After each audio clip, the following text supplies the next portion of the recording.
Bienvenidos. Vamos a continuar con el análisis del módulo número 3, pero previamente vamos a repasar los objetivos generales de la materia. Recordemos que al finalizar la materia usted estará en condiciones de alcanzar los siguientes objetivos: comprender el esquema societario vigente en nuestro país, identificar dentro de la normativa societaria la solución a conflictos o problemas, analizar la problemática societaria desde los principios generales y esquema de estructura societaria, visualizar la importancia de las sociedades comerciales en la visión actual del derecho, desarrollar la visión ágil, dinámica y versátil propia de los profesionales de la temática. Recordemos el esquema conceptual. En el módulo que nos ocupa es el módulo número 3, habremos de referirnos a las sociedades anónimas. En primer término, los principios generales que informan la regulación de este tipo en la ley 19.550. Luego analizaremos las características del órgano de gobierno, del órgano de administración y por último de fiscalización. En cuanto a los objetivos específicos propuestos para este módulo, son ellos: visualizar la importancia de la sociedad anónima en nuestra legislación, comprender las facultades, derechos y obligaciones de los distintos órganos de una sociedad anónima, identificar las atribuciones propias de la calidad de socio, establecer la responsabilidad de los directores y aplicar los mecanismos de impugnación previstos en la Ley de Sociedades Comerciales, reconocer el sentido de la fiscalización a que se refieren diversas normas positivas.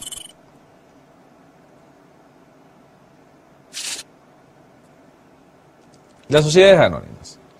Las sociedades anónimas constituyen un subtipo dentro de las sociedades por acciones. Las sociedades de capital, recordemos lo que hemos visto en el módulo anterior en cuanto a la existencia de sociedades, de la clasificación entre sociedades de personas, sociedades de capital y sociedades mixtas. La sociedad anónima constituye una especie dentro de lo que es la regulación de las sociedades de capital.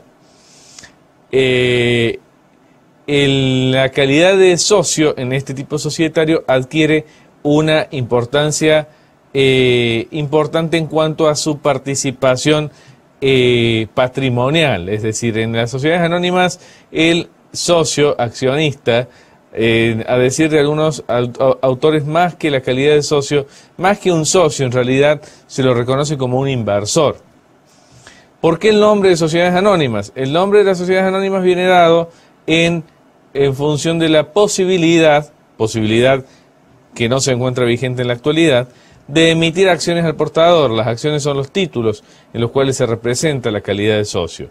Estas acciones al portador no son acciones que se emitan a nombre de una persona determinada y se transmitían a través de la tradición, es decir, a través de la entrega. De ahí que el adjetivo anónimas. A partir del año 1994, con la reforma de la ley 24.597, la ley de nominatividad de títulos valores privados, se proscribe la posibilidad de emitir acciones al portador. Es decir, a partir de la sanción de la ley de nominatividad de títulos valores privados, las únicas sociedades anónimas que se autorizan en el país son aquellas que emiten acciones nominativas no endosables. En cuanto a las clases, reconocemos dos grandes grupos dentro de las sociedades anónimas: aquellas que son abiertas y aquellas que son cerradas.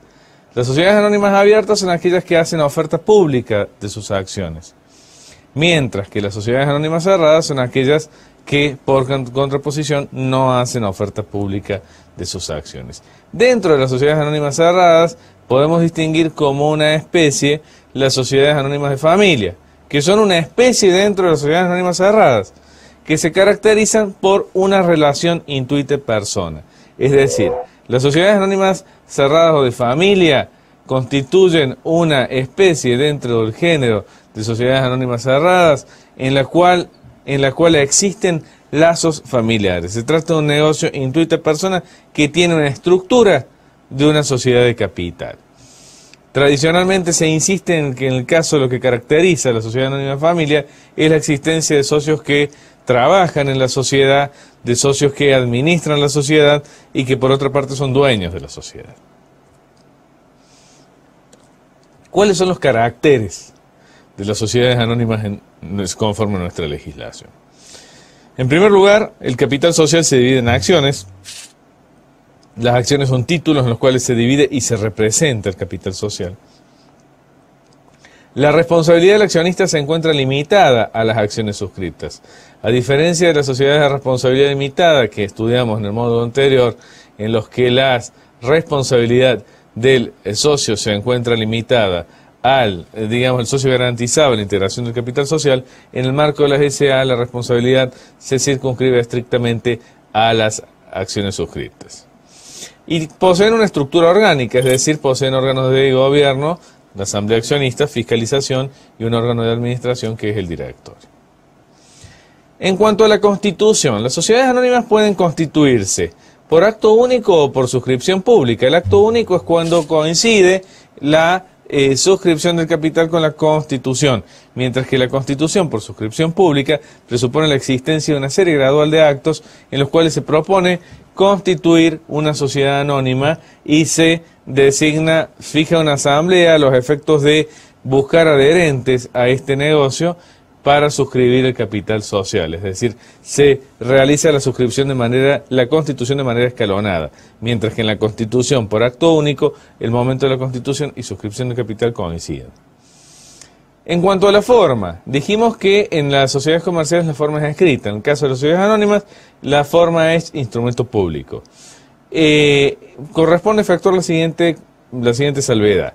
La forma instrumental, instrumento público, es una forma que refiere a cualquier instrumento público de los establecidos en el Código Civil, dentro de los cuales la escritura pública, por supuesto, se constituye en el instrumento público más utilizado para constituir sociedades anónimas, pero no necesariamente no es exclusivo la escritura pública como instrumento de los fines de la Constitución.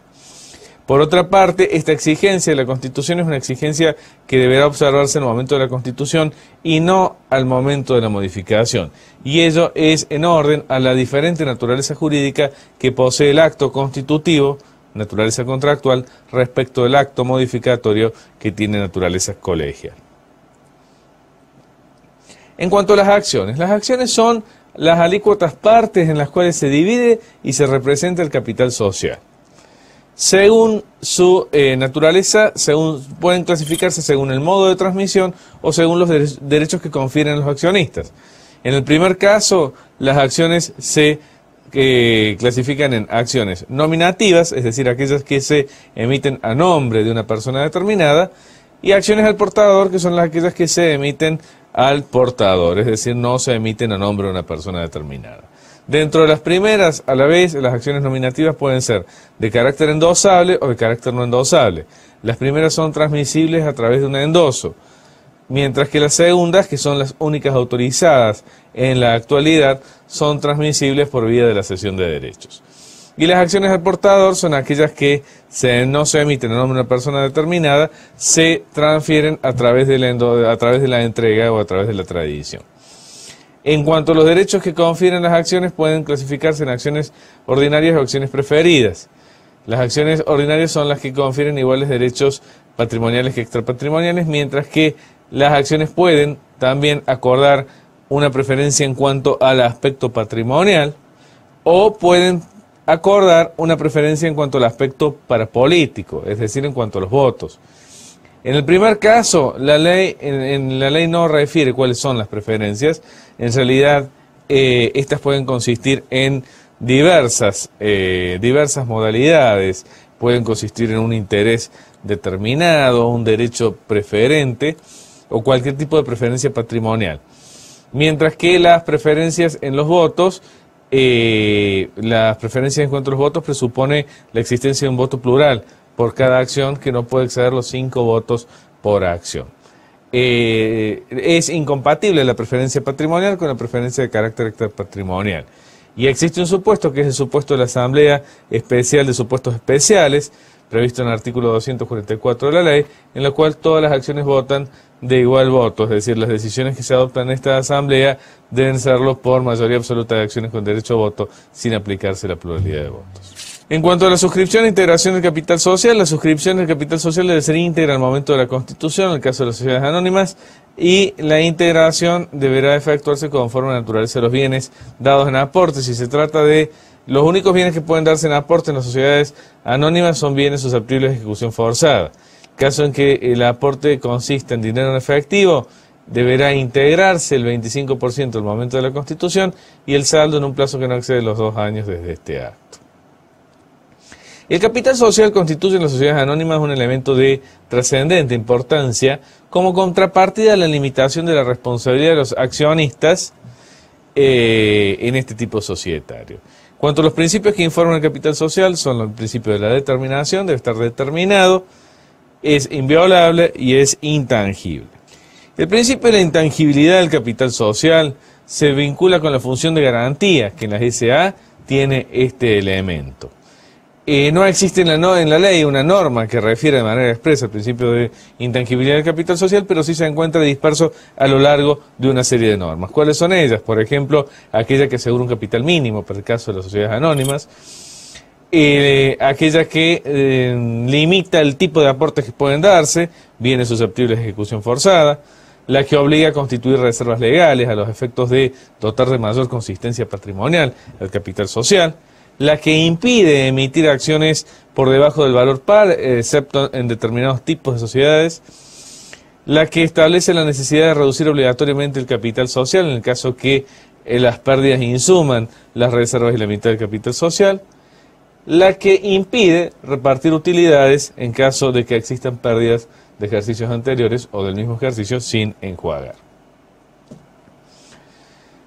En cuanto al derecho de suscripción preferente, el derecho de suscripción preferente es un derecho de carácter patrimonial que tiende a tutelar la posición del socio dentro de la sociedad.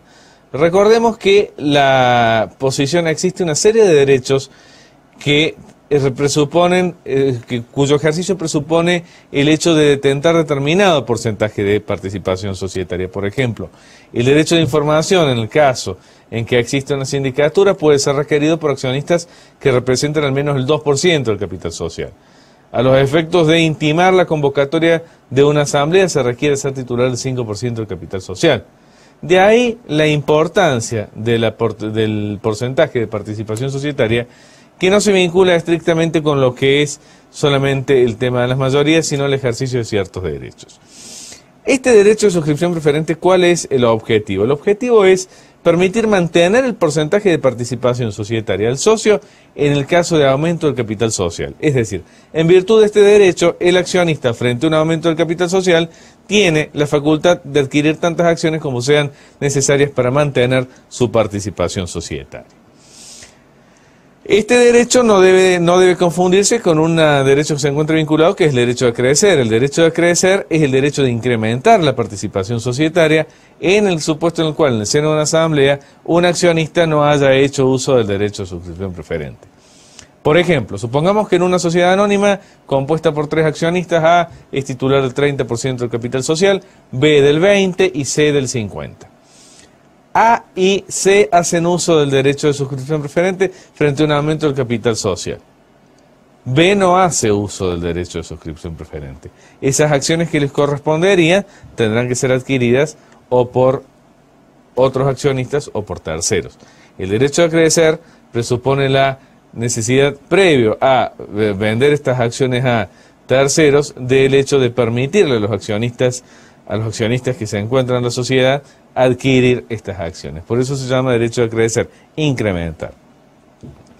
Este derecho no puede ser, limitado salvo casos excepcionales, cuando el interés de la sociedad así lo exija, y siempre que esto esté como un punto dentro del orden del día, sea resuelto por las asambleas extraordinarias con las mayorías establecidas en el artículo 244 de la ley, y se trate de acciones a integrarse por aportes en especie que se den en pago de obligaciones preexistentes.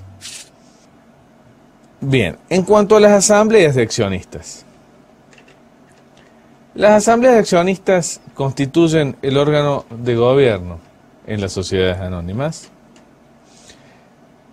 el órgano en el cual se forma la voluntad social. constituye el órgano de gobierno, el órgano en el cual se forma la voluntad social y es el órgano portador de la voluntad de los socios. Es decir, la voluntad de los socios se expresa solamente en la asamblea.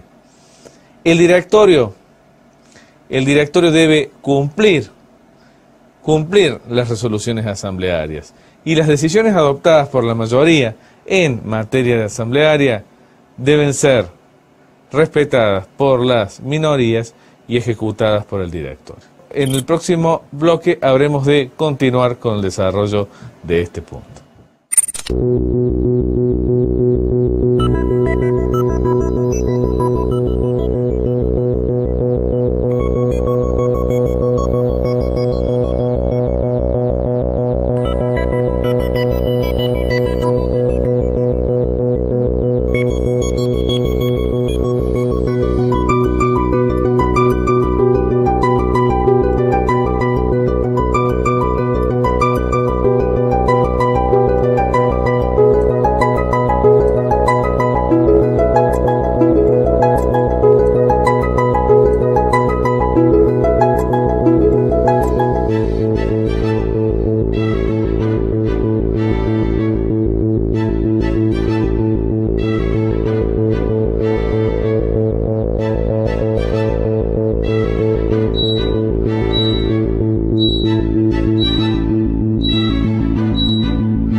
Continuando con el desarrollo de las sociedades anónimas y en relación a las asambleas específicamente, reitero que la asamblea es el órgano de gobierno. La S.A.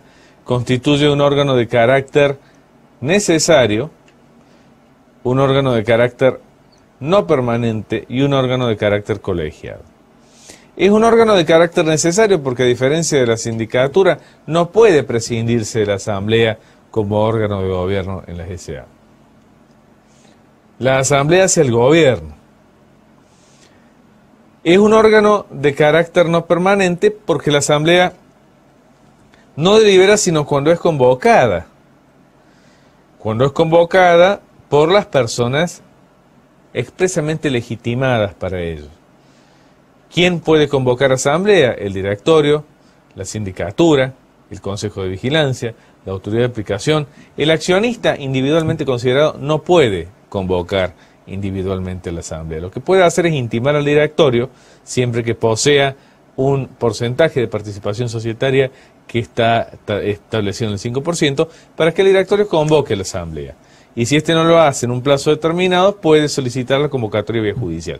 Pero no puede personalmente el accionista convocar a asamblea. Y por otra parte, es un órgano de carácter colegiado. Es un órgano de carácter colegiado en el cual las decisiones se adoptan por mayoría. La decisión asamblearia se adopta por mayoría y debe ser cumplida por la minoría.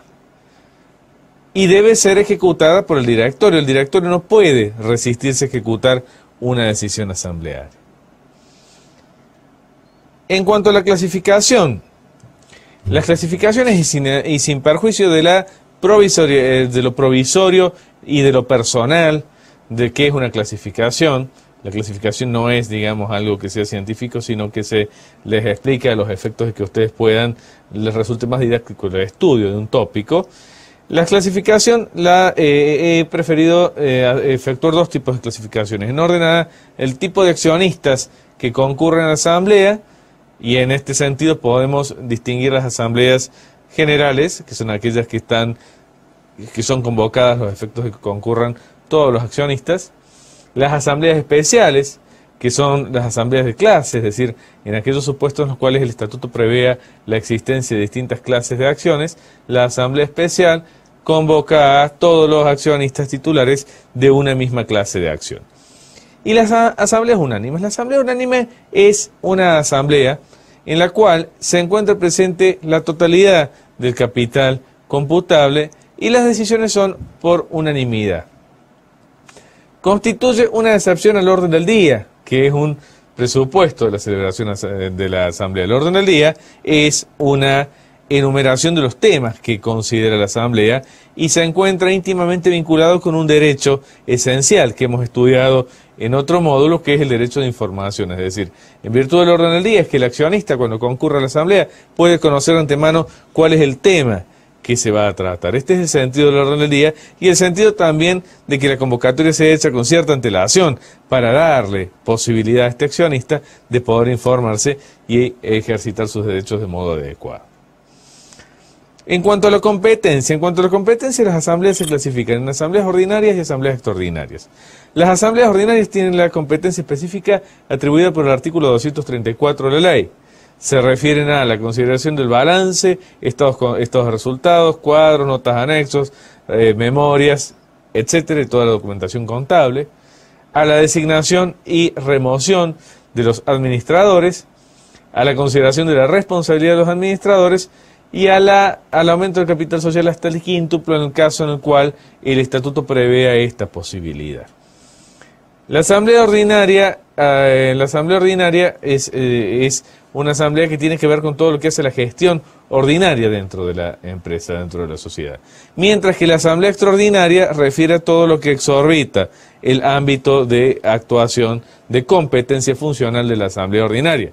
De ahí que se insista en el carácter residual de la competencia atribuida a la asamblea extraordinaria. Es decir, residual importa que todo tema que no sea un punto establecido en la ley como sujeto a consideración por la asamblea ordinaria, se entiende que debe ser analizado por la asamblea extraordinaria. De ahí que si nosotros conocemos cuáles son los temas a los cuales refiere la asamblea ordinaria, podemos estar de condiciones en un caso de decir si determinado tema es asunto de la asamblea ordinaria o extraordinaria. Basta ver si no está dentro de la competencia de la asamblea ordinaria, es un tema de competencia de la asamblea extraordinaria.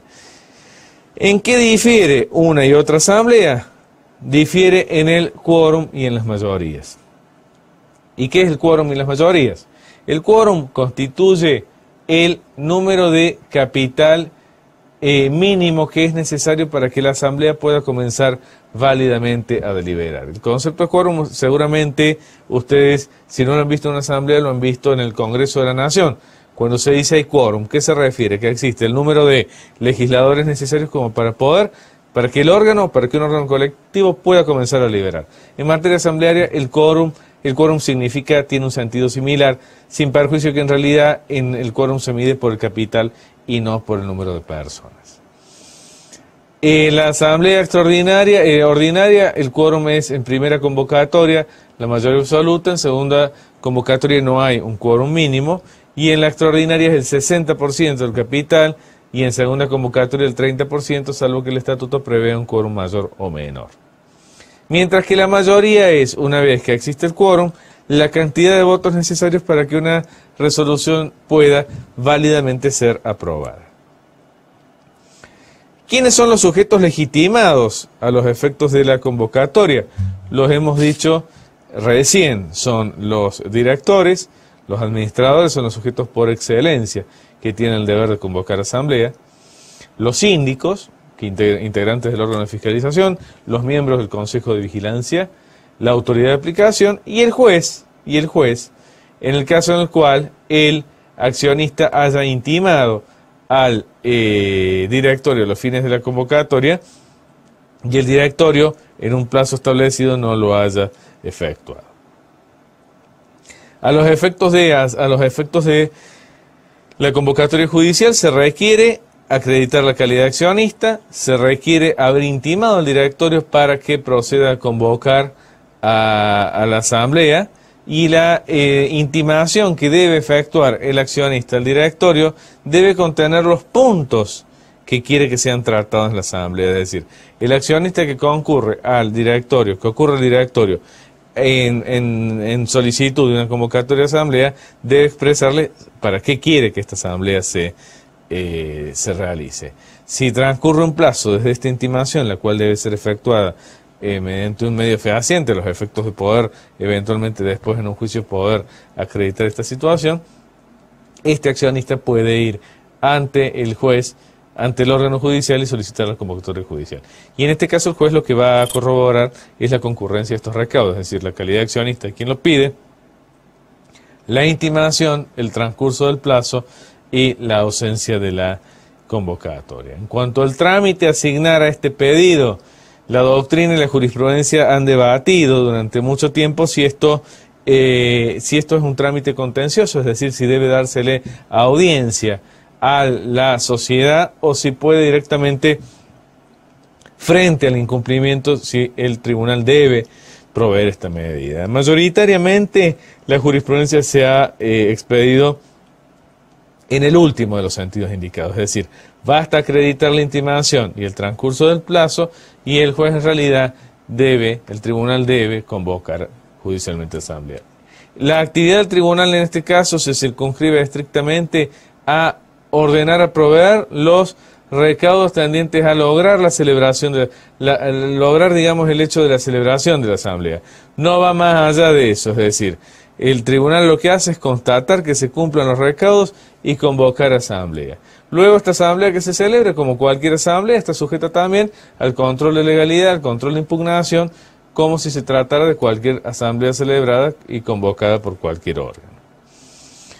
En la presidencia de la asamblea, generalmente, digamos, la asamblea debe ser presidida por el presidente del directorio, por la persona que designe la asamblea. De todo lo que sucede en la asamblea se deberá labrar un acta que es suscripta por el presidente y que debe ser firmada también por dos accionistas. La designación de estos dos accionistas constituye una excepción a lo que es el orden del día, es decir, qué es lo que puede no publicitarte, quiénes son los accionistas que van a suscribir esta asamblea.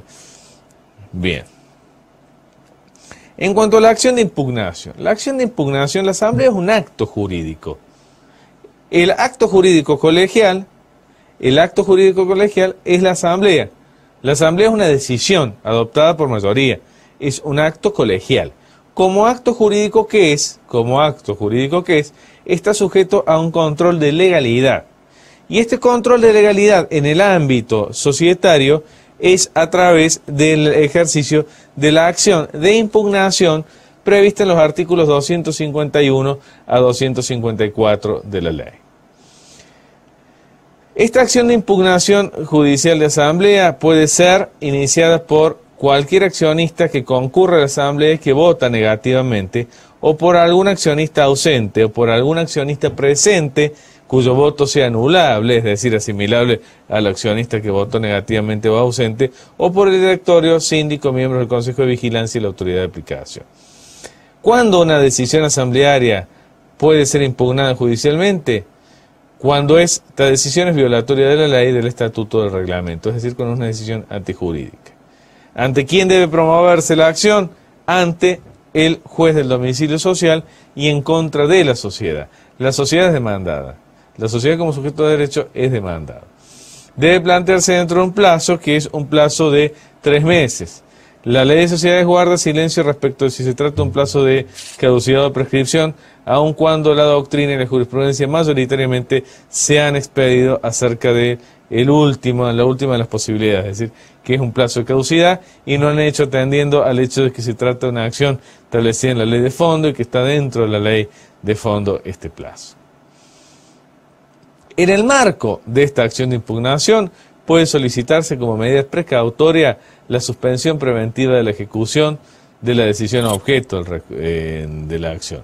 Es decir, siempre que se acredite la existencia de los recaudos de cualquier cautelar, que son la existencia de el peligro grave inminente y la verosimilitud del derecho, prestando contracautela, el juez puede ordenar la suspensión preventiva de la ejecución asamblearia.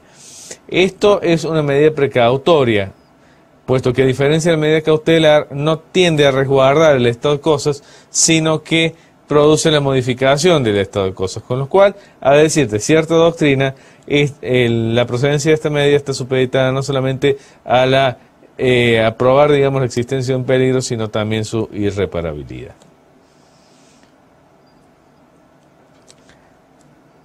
Derecho de receso. El derecho de receso, o el derecho de separación del accionista, constituye un derecho, una norma, constituye un derecho de carácter, un derecho de carácter imperativo, una norma imperativa dentro de las leyes de sociedades comerciales. Y es una norma que tiende a darle una solución frente a un conflicto que se plantea respecto de dos derechos dignos de tutela judicial. El derecho de la sociedad de modificar el estatuto social y el derecho del accionista de que no le sean impuestas modificaciones